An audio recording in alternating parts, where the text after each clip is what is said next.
Ini Al-Quran tahu bahwa kita ini Kristen bersekutu dengan Yahudi. Dari mana Nabi Muhammad pernah jumpa dengan Nabi Isa?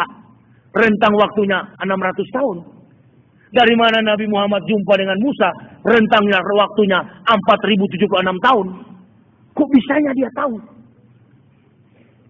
Kalau disodorkan pertanyaan ini kepada pendeta, pendeta tidak bisa menjawab. Makanya saya katakan saya masuk Islam bukan gila.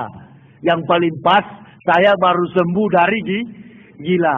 Nah, memang begini orang dari sembuh cara bicaranya. Bahagia sekali saya, tenang jiwa saya. Kenapa?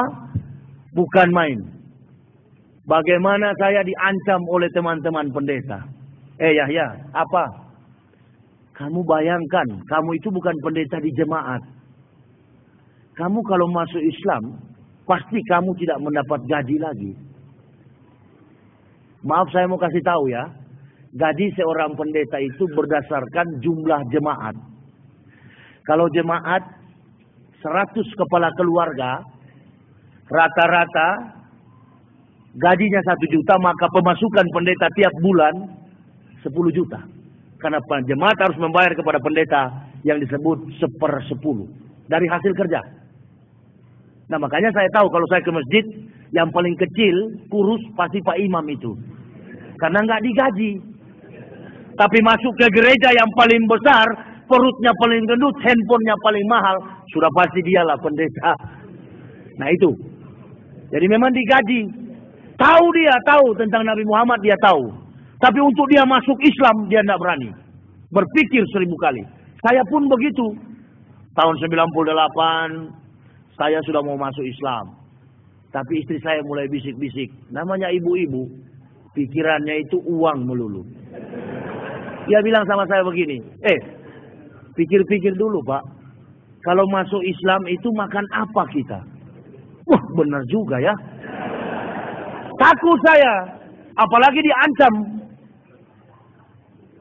Saya tidak mau bilang berapa gaji saya waktu saya pendeta. Tapi yang jelas saya dulu rektor. Saya punya bukti. Kalau orang Kristen fitnah itu karena sakit hati. Tapi bukti akan berbicara. Nih, pendeta-pendeta berapa ratus orang ini masih hidup sampai sekarang. Masih hidup, saya berkati. Tidak bisa pendeta orang kalau saya tidak berkati. Jadi saya bukan cuma pendeta, nenek moyangnya pendeta. Makanya saya berani nulis buku. Surga bagi Islam, neraka bagi Kristen. Saya mau lihat. Pendeta mana yang paling kaliber? Jam terbangnya, lompatan logikanya. Siapa? Tidak ada yang lain. Kecuali yang sedang berbicara. Saya bukan Yusuf Roni, pembohong kelas berat. Yusuf Roni pun saya tulis dalam buku ini. Waktu saya pendeta sempat dia tipu juga. Dia ngaku dia mantan kiai. Ya karena saya nggak tahu isi Al-Quran, iya saja. Ada ayat-ayat yang dipalsukan oleh Yusuf Roni.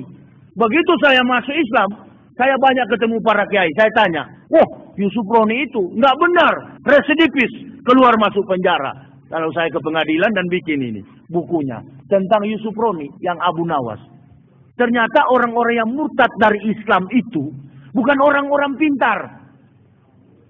Orang-orang yang hidupnya miskin secara ekonomi dan kemudian sumber daya alam, sumber daya manusianya lemah. Pendidikan formalnya paling SD. Itu yang kebanyakan murtad. Oh, saya katakan berarti dia sudah tipu saya. Nah, saya bikin buku. Para pendeta-pendeta di Manado itu mengatakan begini.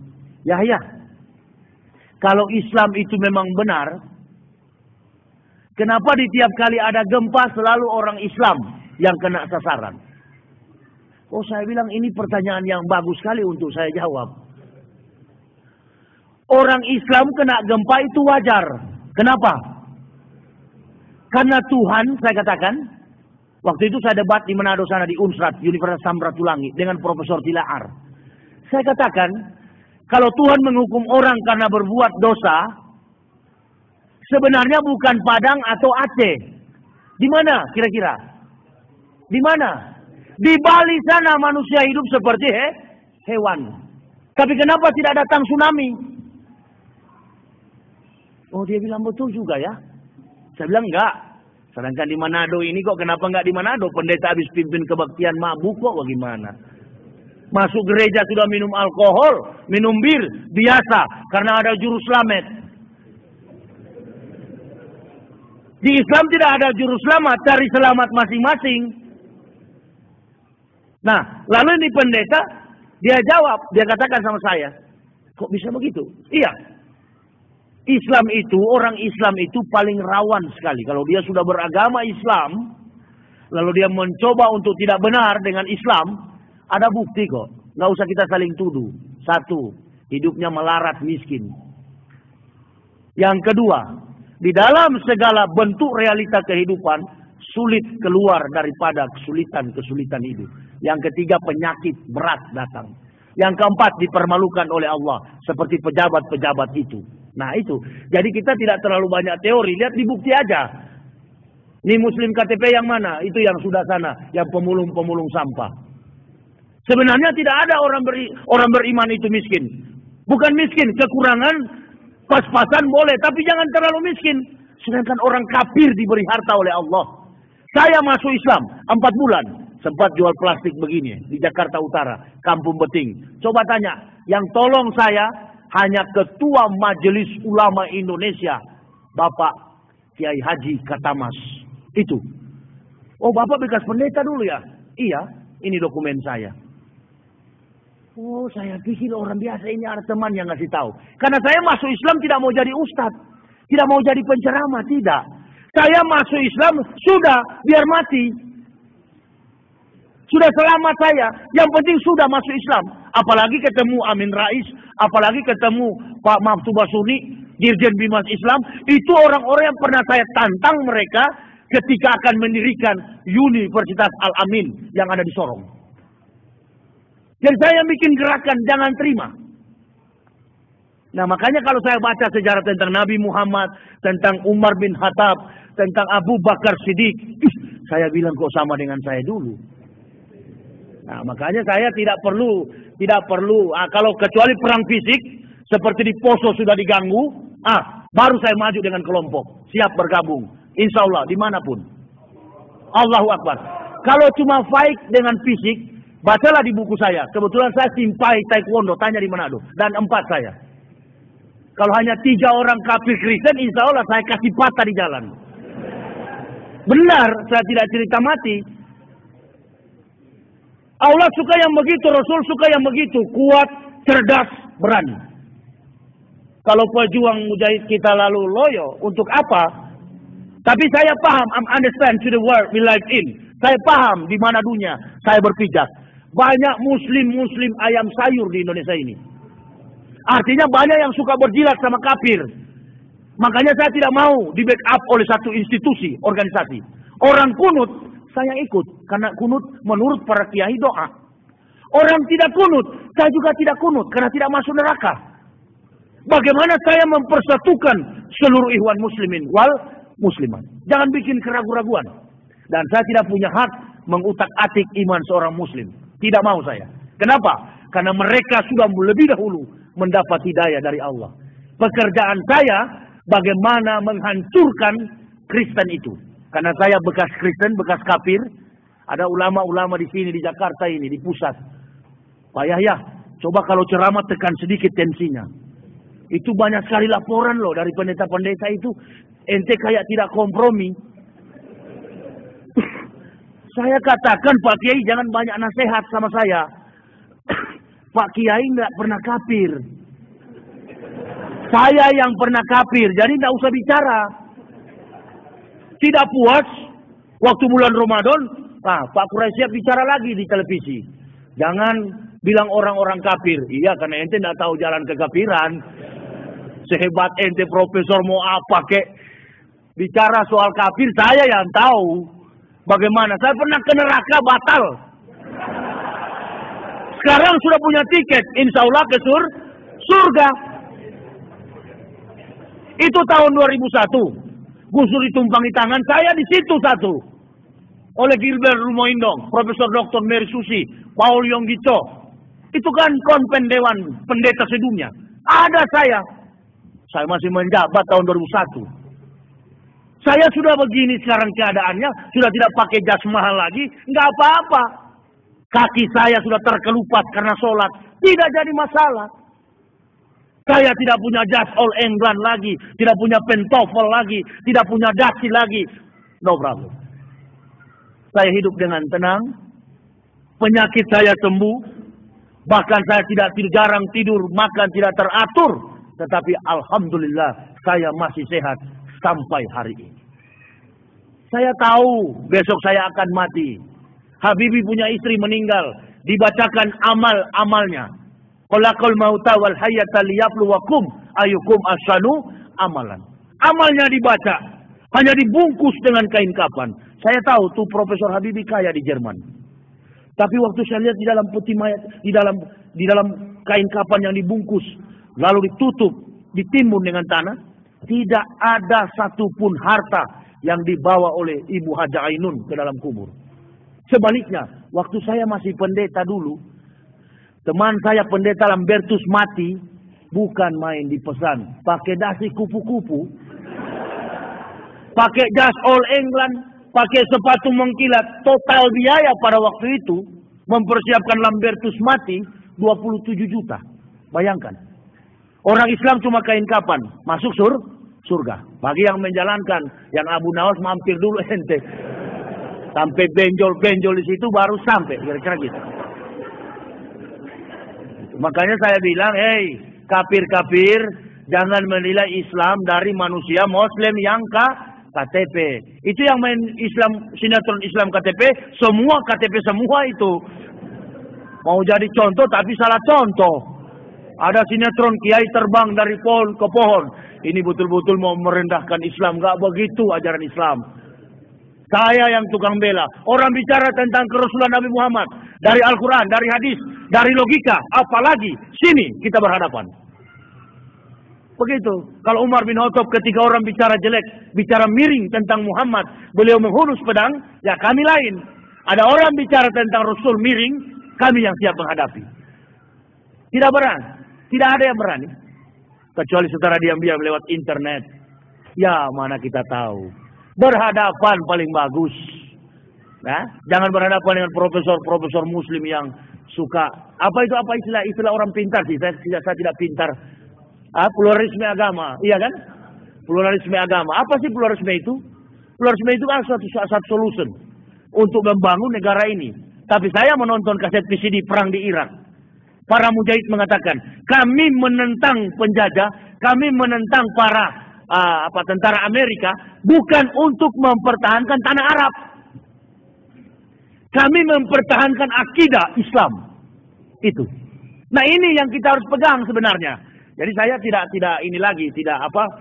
peduli dengan hal apapun. Pada prinsipnya saya menjalankan Islam ini tujuannya dua. Dakwah saya umat Islam kokoh dalam akidahnya, orang Kristen masuk Islam. Tapi jangan semuanya. Karena kalau Kristen sudah semuanya masuk Islam, lalu siapa yang di neraka kan begitu. Jadi cukup aja yang pintar-pintar. Makanya saya katakan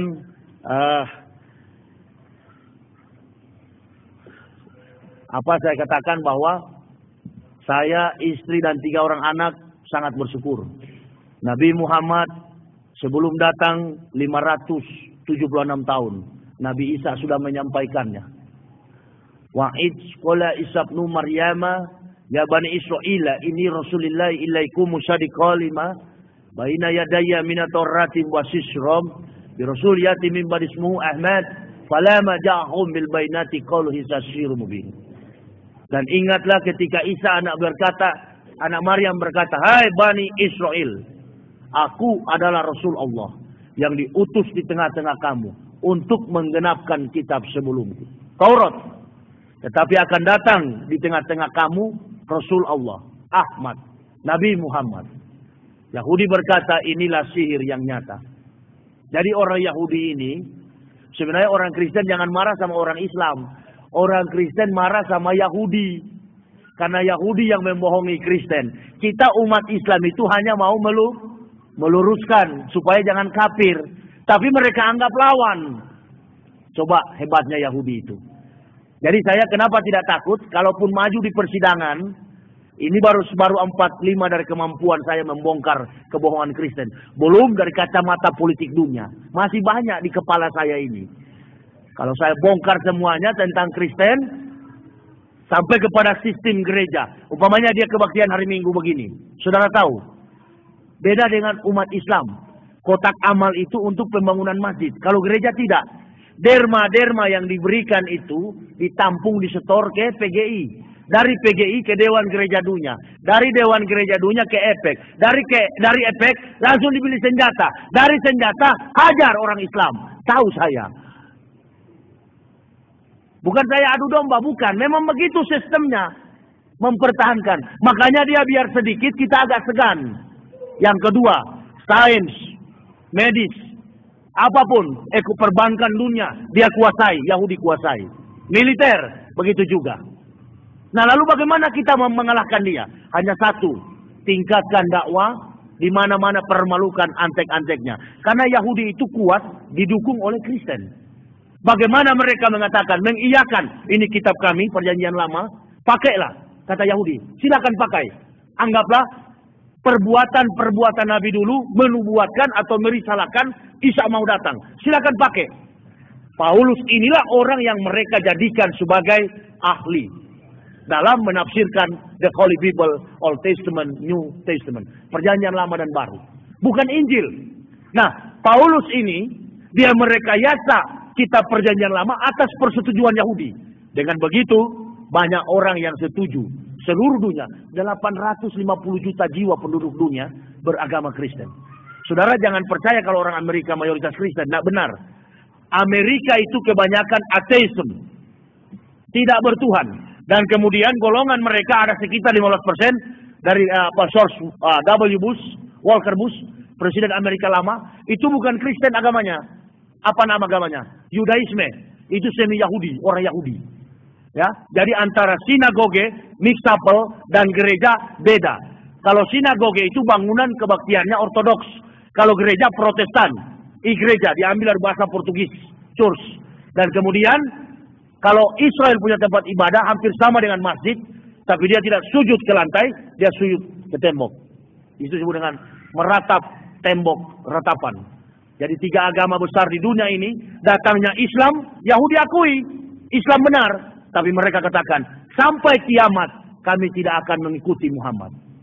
Oleh karena itu saya bilang betapa berharganya kami. Walaupun dipecat, mungkin orang berpikir ada umat Islam yang Islam KTP, Islam abangan yang nggak mengerti Al-Quran, dia pikir kami ini cuma puji-puji kalau berceramah. Pak Yaya ini mau sok pahlawan. Enggak. Demi Allah. Kalau saya hanya mau cari uang, dengar baik-baik, tidak perlu saya ceramah. Bikin saja buku, kemudian bawa di toko buku, tunggu-tunggu saja royalti, begitu kan? Nah, supaya ada fitnah dari luar sana, bahwa saya masuk Islam nggak puas dengan dolar dari Jerman.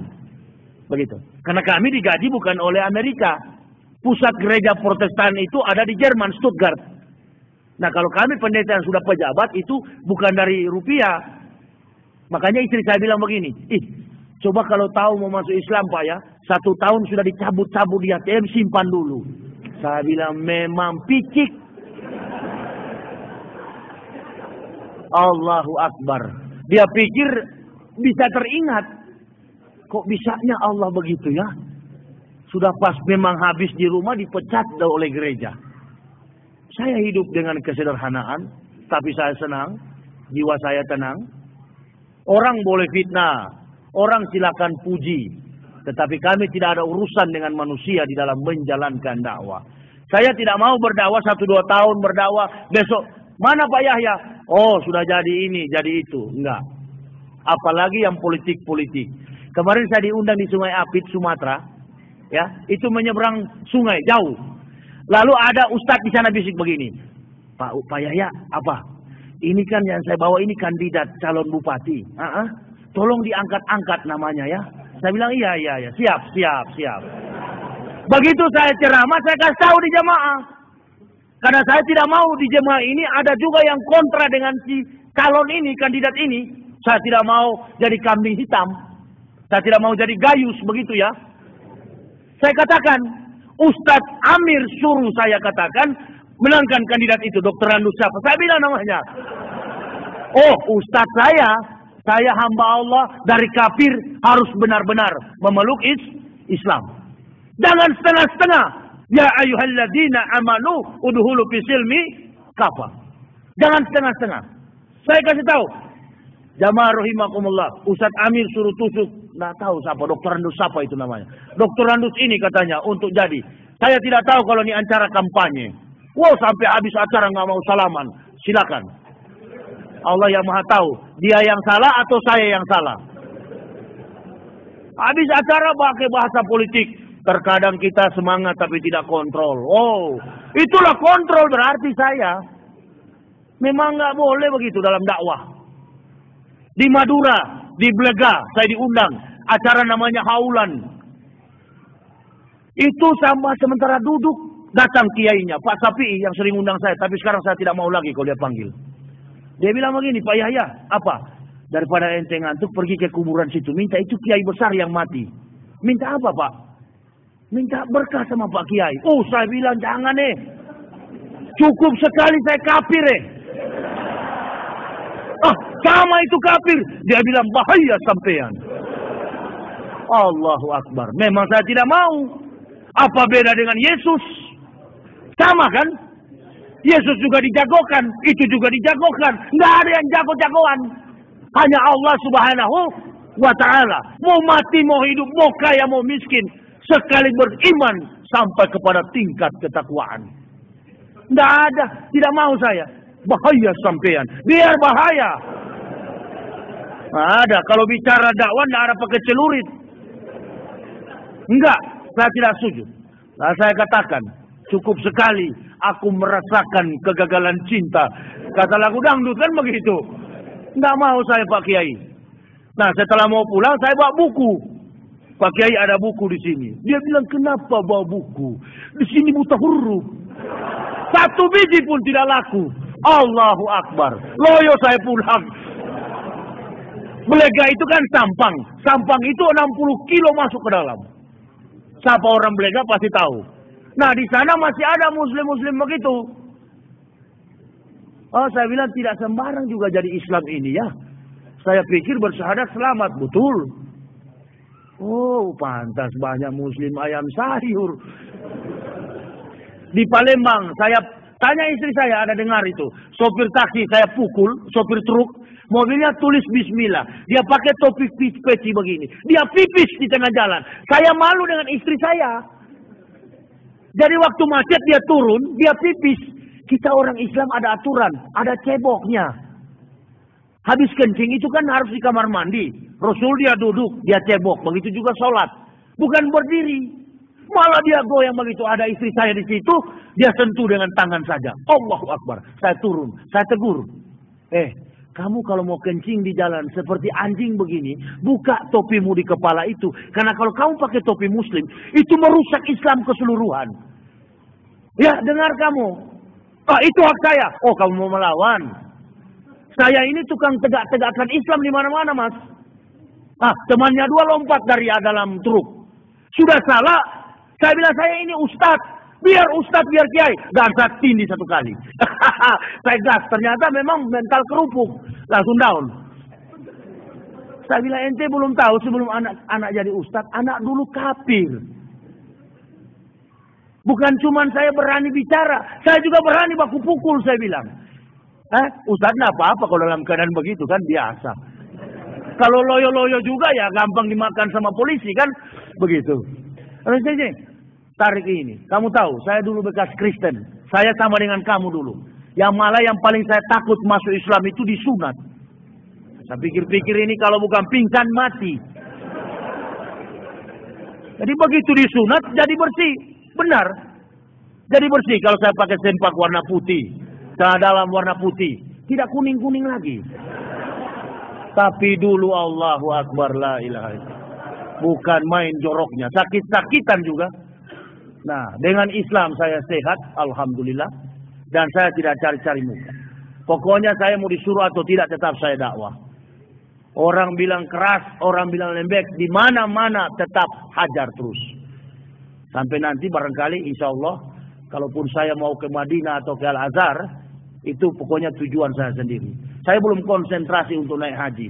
Mantapkan dulu. Daripada kita haji pulang ke sini nggak mabrur. Timbangan 1 liter dikasih kurang 2 ons. Nah, pukulan 2 kali kalau masuk kubur itu.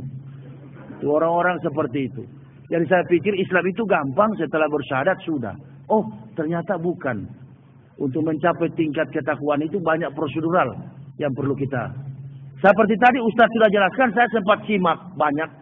Saya sempat simak. Nah, itu ya bidang-bidang Ustaz. Kalau saya enggak boleh masuk ke situ, jangan sok jagoan. Karena baru dari kafir, kemudian masuk Islam, jangan coba-coba menasihati umat Islam. Hormatilah mereka, karena mereka lebih dulu mendapat hidayah. Nah, kalau saya diberi, insya Allah, ilmu lebih banyak dari Allah, dan diperkenankan, diizinkan ke depan 5-10 tahun ke depan, insya Allah mungkin lebih bagus lagi akan menasihati jamaah.